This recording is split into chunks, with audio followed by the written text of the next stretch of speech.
तीन दोस्त विक्रम, निखिल और निकिता करीब आधी रात को किसी समुद्र के किनारे पहुंचे। समुद्र के बीचों बीच उन्हें एक छोटा सा टापू दिखाई दिया। Wow, beautiful! कितना सुंदर नजारा है। आधी रात की शांति में समुद्र की लहरें कितनी अच्छी लग रही है। वो देखो, वो रहा हमारा प्यारा आइलैंड। लगता है हमारा एडवेंचर सक्सेसफुल होने वाला है फाइनली। लेकिन निकिता को डर लग रहा था।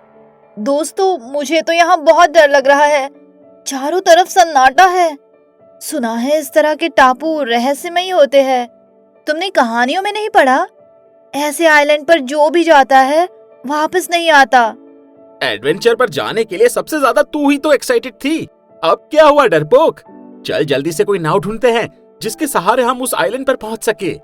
तीनों दोस्त वहीं कोई नाव ढूंढने निकले। वहीं दूसरी तरफ उस आइलैंड के बिल्कुल ऊपर तीन चांद लाल, हरे और सफेद आपस में बातें कर रहे थे। बड़े दिनों बाद इंसान हमारे इस रहस्यमय टापू पर आने वाले हैं। उनके साथ खेलने में मजा आएगा। अरे मजा छोड़ो लालू, इतने दिनों बाद इंसानों के कदम यहाँ पड़ेंगे तो उनके प्राणों से हमारा ये टापू फिर से जीवित हो उठेगा। सारे पेड़ पौधे फिर से नाचने गाने लगेंगे। शायद उन्हें पता नहीं कि यहाँ उनके साथ क्या होने वाला है। लेकिन सफेद चांद उन दोनों से बिल्कुल अलग था। ये तुम दोनों क्या बक रहे हो? हमारा आइलैंड मेरी चांदनी से पूरी रात चमकता रहता है और तुम दोनों अपनी जादुई शक्तियों से यहाँ अनर्थ करने वाले हो। मैं ऐसा नहीं होने दूंगा। तुम अपना मुंह बंद रखो, वरना तुम्हारी चांदनी हमेशा के लिए गायब कर देंगे हम दोनों। वहीं दूसरी तरफ तीनों दोस्तों को फाइनली एक नाव मिली। तीनों नाव पर बैठ गए, लेकिन तभी अचानक उनकी नाव के ठीक सामने एक कोई मछुआरा नाव चलाते हुए आया। अरे चाचा, इतनी रात में तुम यहाँ अकेले क्या कर रहे हो? बच्चों, मैं एक मछुआरा हूँ, यही पास में ही रहता हूँ। तुम लोगों को देखा तो यहाँ आ गया। मैं तुम लोगों को आगाह करने आया हूँ कि यहाँ से वापस लौट जाओ। वो टापू रहस्यमय है, वहाँ तुम तीनों की जान को खतरा हो सकता है। मैंने कहा था ना, मैंने कहा था वहाँ जरूर कोई खतरा है। अरे कुछ नहीं, जरूर उस टापू पर कोई खजाना होगा, इसलिए यह मछुआरा हमें रोक रहा है। चाचा सामने से हट जाओ, वरना समंदर में डुबा देंगे तुमको। इतना बोलकर निखिल और विक्रम नाव चलाने लगे और टापू की तरफ बढ़ने लगे। वो मछुआरा भी नाव से ही जा रहा था, इसीलिए उसने अपनी नाव किनारे लगाई, समुद्र से बाहर आया और अचानक गणेश जी के रूप में बदल गया।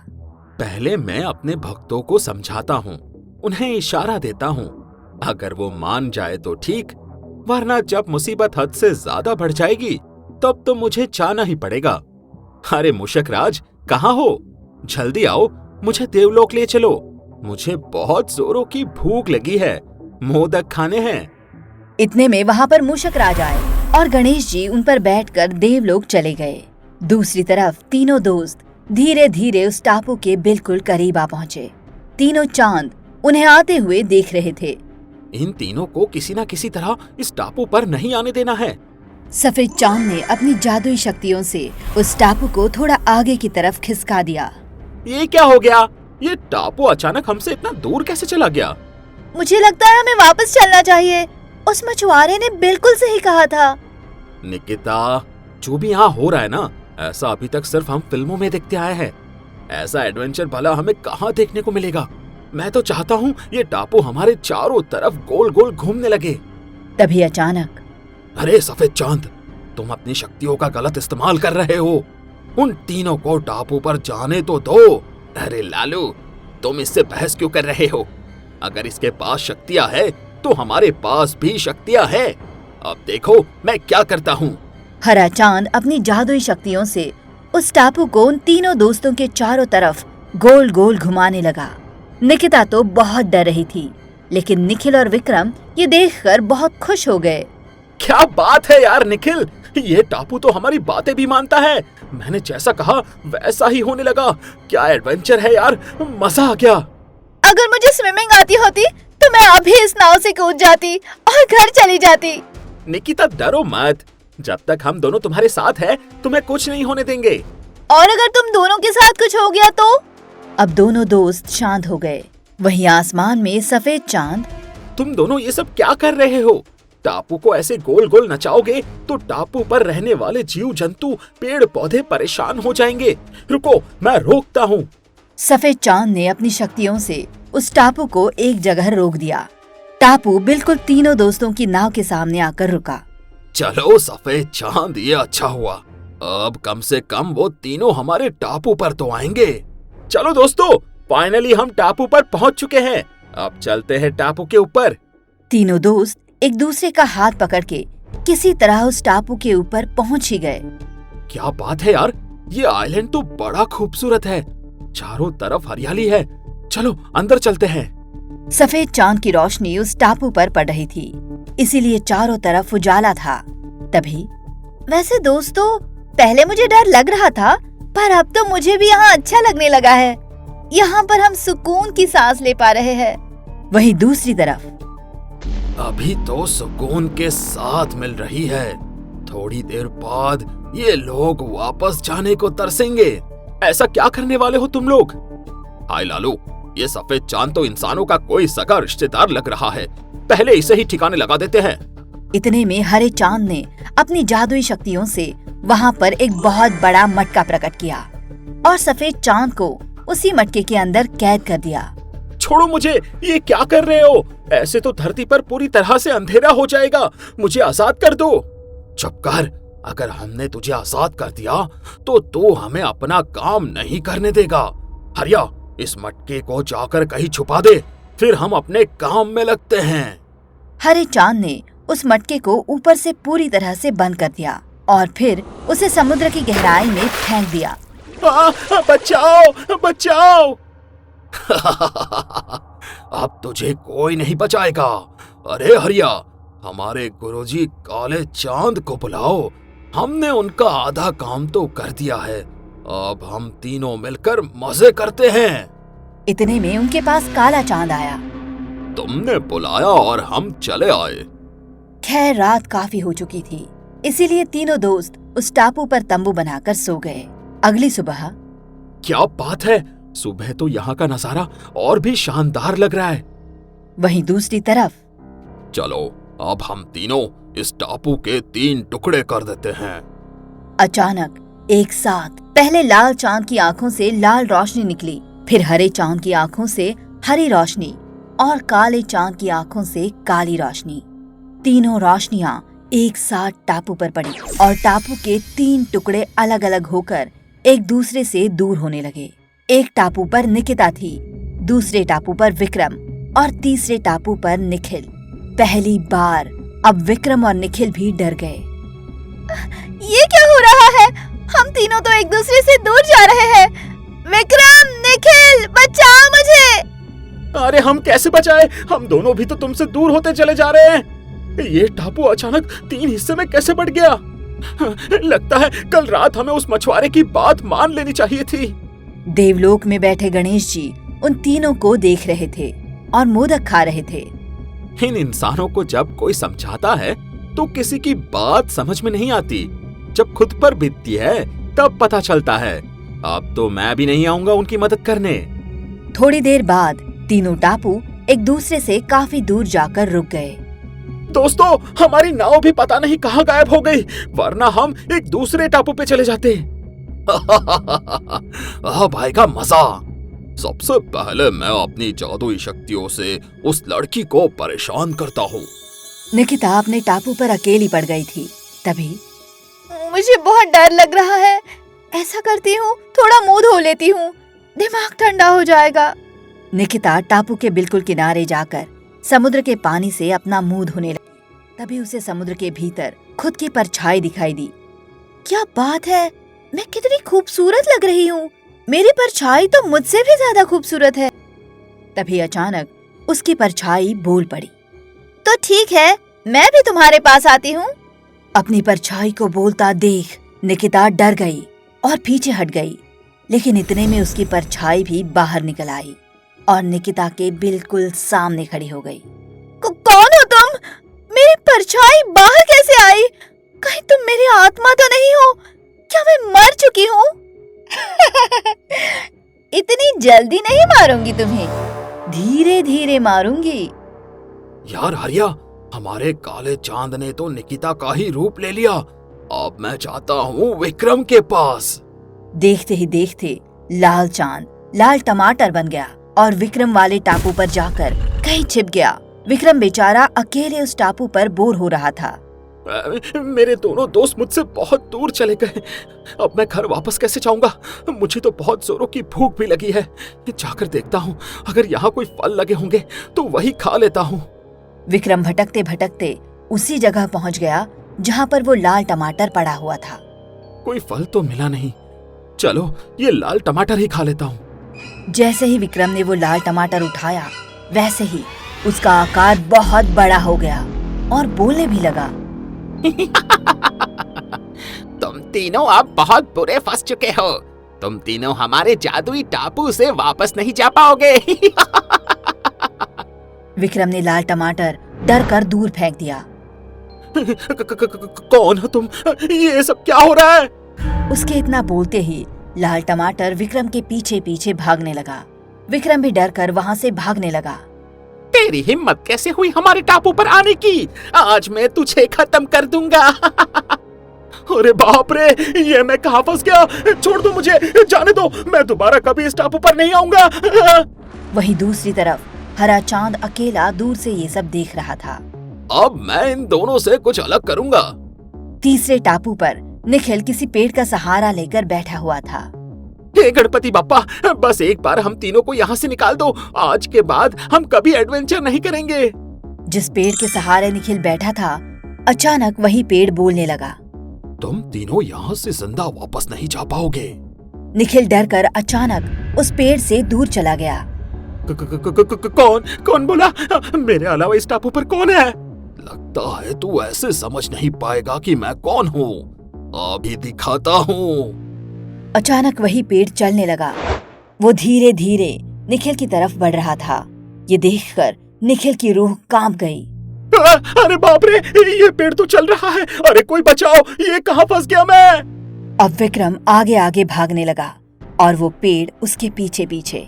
तो इस तरह तीनों दोस्त अपने अपने आइलैंड पर भाग रहे थे। लगता है ये टापू कुछ ज्यादा ही रहस्यमयी है। ऐसा करती हूँ, समुद्र में कूद जाती हूँ किसी तरह। इस रहस्यमयी आइलैंड के भूतों से तो बच जाऊंगी। यार, इतना रहस्यमय टापू मैंने पहली बार देखा है। यहाँ के पेड़ भी भाग रहे हैं। ऐसा करता हूँ, समुद्र में कूद जाता हूँ।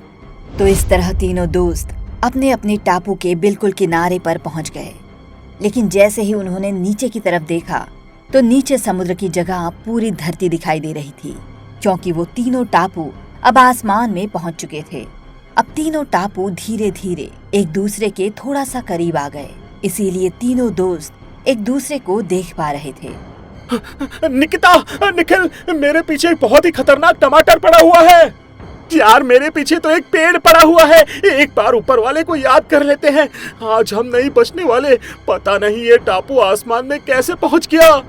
तभी अचानक निकिता के पीछे पीछे उसकी परछाई यानी नकली निकिता आ गई। अरे ये क्या हुआ विक्रम? वो देखो, दो निकिता। मुझे बचा लो दोस्तों, ये मुझे मार डालेगी। दोस्तों, ये झूठ बोल रही है। ये है नकली निकिता, मैं असली हूँ। मुझे बचा लो वरना ये मुझे मार डालेगी। ये क्या नया रहस्य है? ऐसा रहस्यमय टापू आज तक किसी ने नहीं देखा होगा। अब हम कैसे पहचानेंगे कि इनमें से कौन असली निकिता है? इतने में विक्रम के पीछे वही लाल टमाटर और निखिल के पीछे वही बड़ा सा पेड़ भागते हुए आ गया। अब तुम लोग नहीं बच पाओगे। अरे लालू भाई, असली रूप में वापस आ जाओ। अब तो यह टापू आसमान में है। तीनों एक साथ मजे करते हैं। अचानक लाल टमाटर अपने असली रूप में यानी लाल चांद के रूप में आ गया और उसने अपनी जादुई शक्तियों से तीनों टापुओं को एक में ही जोड़ दिया। अचानक वो टापू गोल गोल बहुत तेजी से घूमने लगा। बचाओ, बचाओ, बचाओ, बचाओ! दोस्तों, कुछ ना कुछ पकड़ के रखना। अगर हम गिर गए तो सीधा स्वर्ग लोक पहुंचेंगे। तभी अचानक हरे चांद ने अपनी शक्तियों से उस टापू को रोक दिया। अचानक नकली निकिता काले चांद के रूप में बदल गई। पेड़ हरे चांद के रूप में बदल गया और लाल चांद तो पहले से ही अपने असली रूप में आ चुका था। तीनों दोस्तों ने एक दूसरे का हाथ पकड़ लिया। हम तीनों चांद के अंदर की शक्तियाँ धीरे धीरे कम पड़ रही है, क्योंकि हमने बहुत दिनों से इंसानों को नहीं खाया। अब तुम तीनों को पकाकर खा डालते हैं। नहीं, हमें मत खाओ, हमारे अंदर बिल्कुल स्वाद नहीं है। तुम दोनों ज्यादा बातें मत करो। ऐसा करो, इन तीनों को यहाँ से धक्का दे दो। तीनों चांदों ने अचानक तीनों दोस्तों को उस टापू के ऊपर से धक्का दे दिया। बचाओ! लेकिन तीनों दोस्त नीचे उसी मछुआरे की नाव में आकर गिरे। क्या हुआ? कर लिया एडवेंचर तुम लोगों ने? मना किया था ना उस रहस्यमयी टापू पर मत जाना। चाचा, बहुत अच्छा किया तुम आ गए। अब जल्दी से हमें यहाँ से ले चलो। लेकिन इतने में ही उनके बिल्कुल सामने वही टापू आसमान से उड़ता हुआ सीधा समुद्र में आ गया। तीनों चांद भी वही मौजूद थे। लाल चांद ने अपनी शक्तियों से उस मछुआरे को कैद कर लिया था। अब तुम तीनों को कौन बचाएगा? अब तो हम तुम तीनों के साथ साथ इस मछुआरे को भी खा जाएंगे। ऐसे कैसे खा जाओगे? वो मछुआरा देखते ही देखते अचानक गणेश जी के रूप में बदल गए और खुद को आजाद भी कर लिया। सब उन्हें देखकर चौंक गए। गणेश जी, आप? इसका मतलब उस दिन आप ही हमें रोक रहे थे? हाँ, लेकिन आज अगर मैं असली रूप में नहीं आता तो तुम तीनों नहीं बच पाते। और ये तीनों तो वैसे भी नहीं बच पाएंगे गणेश। तुम हमारा कुछ नहीं कर पाओगे। अभी बताता हूँ। लाल चांद, तुझे टमाटर बनने का ज्यादा शौक है ना? गणेश जी ने लाल चांद को अपने हाथों में उठाया और देखते ही देखते वो लाल टमाटर में बदल गया। फिर गणेश जी ने उस टमाटर को अपने हाथों से इतनी जोर से मसल दिया कि उसका सारा जूस निकल गया और समुद्र में बह गया। अरे चांद, तुमको पेड़ बनने का बहुत शौक है ना? तुमको अब मैं जिंदगी भर के लिए पेड़ बना देता हूँ। गणेश जी ने पहले हरे चांद को उठाया और उसके साथ फुटबॉल की तरह खेलने लगे। उसे उठा उठाकर बार बार टापू पर पटकने लगे। अरे छोड़ दो मुझे, मैं दोबारा ऐसा नहीं करूँगा। अरे काले चांद, तुम तो मेरे गुरु हो, बचा लो मुझे। लेकिन काला चांद वहाँ से भागने लगा। इतने में गणेश जी ने हरे चांद को तुरंत पेड़ बना दिया। अब तुम न कभी बोल पाओगे न कभी हिल पाओगे। तुम तीनों यही रुको, मैं काले चांद को पकड़कर लाता हूँ। वही इन सब का सरदार है ना। गणेश जी भागते हुए गए और काले चांद को उठाकर ले आए। तुम तीनों को जादू दिखाने का बहुत शौक है ना, तो पहले समुद्र के अंदर जाओ और अपने जादू से सफेद चांद को ढूंढ कर लाओ, तभी मैं तुम्हें छोड़ूंगा, वरना मैं कहीं से भी तुम्हें निकाल लाऊंगा। ठीक है गणेश जी, मैं अभी ढूंढ कर लाता हूँ। काला चांद तुरंत समुद्र की गहराई में तो चला गया, लेकिन उसने अपने जादू से एक बहुत बड़ा मटका प्रकट किया और वापस ऊपर आकर उसी मटके में गणेश जी को कैद कर लिया। अरे बाप रे, इसने तो हमारे गणेश जी को ही कैद कर दिया। तुम्हारे गणेश ने मुझे भी लाल और हरे चांद जैसा समझ लिया था। मैं उन दोनों का गुरु हूँ। मेरा ये गणेश कुछ भी नहीं कर पाएगा। इतने में गणेश जी मटका तोड़कर बाहर निकले। बाहर निकलते ही वो मटका तुरंत जुड़ भी गया। फिर तुरंत काले चांद को उसी मटके के अंदर गणेश जी ने कैद कर दिया। अरे मुझे बाहर निकालो, मैं तो तुम्हारे साथ मजाक कर रहा था गणेश। चुपचाप बैठे रहो, अब मैं तुम्हारे साथ मजाक करूंगा। पहले मैं सफेद चांद को ढूंढ कर लाता हूँ। गणेश जी तुरंत समुद्र की गहराई में गए। वहाँ उन्हें एक मटका दिखाई दिया। उस मटके को लेकर वो बाहर आ गए। जैसे ही उन्होंने मटका खोला, सफेद चांद बाहर आ गया। आपका बहुत बहुत धन्यवाद गणेश जी। उन तीनों जादुई चांद ने इस खूबसूरत आइलैंड को फालतू में रहस्यमय बना रखा था। लाल और हरे चांद को तो मैंने खत्म कर दिया है, अब बारी है काले चांद की। गणेश जी ने उसी टापू पर आग जलाई और उस मटके को आग के ऊपर रख दिया। हाय रे अम्मा, बचाओ बचाओ, गणेश ऐसा मजाक अच्छा नहीं है। अब सफेद चांद खुशी खुशी आसमान में चला गया। गणेश जी ने अपनी नाव में तीनों दोस्तों को बैठाकर समुद्र के किनारे छोड़ दिया। आज के बाद अगर कोई भी इंसान तुम तीनों को कहीं जाने से रोके या कुछ समझाए तो एक बार उसकी बात को समझने की कोशिश करना, मैं चलता हूँ। इतना बोलकर गणेश जी वहां से चले गए।